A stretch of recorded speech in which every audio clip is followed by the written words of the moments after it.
La famille s'est agrandie, vos besoins ont évolué ou vous vous sentez tout simplement à l'étroit dans votre maison actuelle? Avez-vous songé à aménager les combles de votre maison?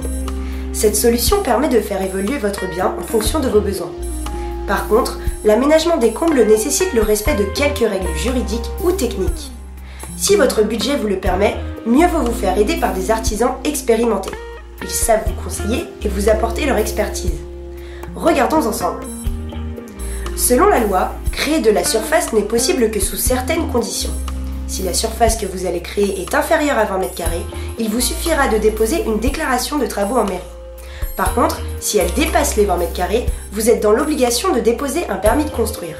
Enfin, si vous voyez les choses en grand et que votre surface après aménagement est égale ou supérieure à 170 m², vous êtes obligé d'avoir recours au service d'un architecte. Donc avant de commencer vos travaux, renseignez-vous auprès du service urbanisme de votre mairie. Voilà pour l'aspect réglementation. Passons maintenant à l'analyse technique de vos combles. On considère généralement que les combles sont aménageables si la pente de toit est supérieure à 30%. En premier lieu, assurez-vous que la hauteur sous plafond est suffisante. Pour un confort optimal, sachez que cette hauteur doit être de 2,10 m minimum au centre afin de permettre d'une hauteur d'1,80 m minimum sur les pentes du toit.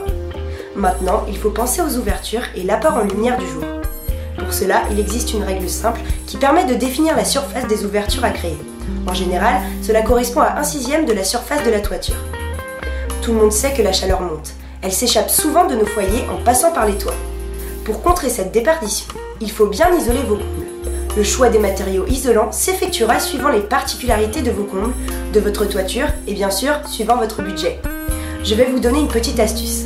Comparez les indications qui vous permettent d'évaluer la qualité d'isolation offerte, c'est souvent indiqué par un chiffre. Plus le chiffre est élevé, plus le produit d'isolant est performant. Bien entendu, suivant vos objectifs, créer une chambre, une salle de bain ou un bureau, vous aurez à penser à bien planifier d'autres travaux comme l'électricité, la plomberie ou la mise en place de nouvelles cloisons. Ce genre de travaux ne s'improvise pas. Établissez un projet plus clair possible pour ne rien oublier. Si vous avez envie d'entreprendre les travaux seuls pour certains aspects, faites appel à des professionnels de l'artisanat pour l'électricité, la plomberie et tout autre travaux qui a besoin d'une main expérimentée.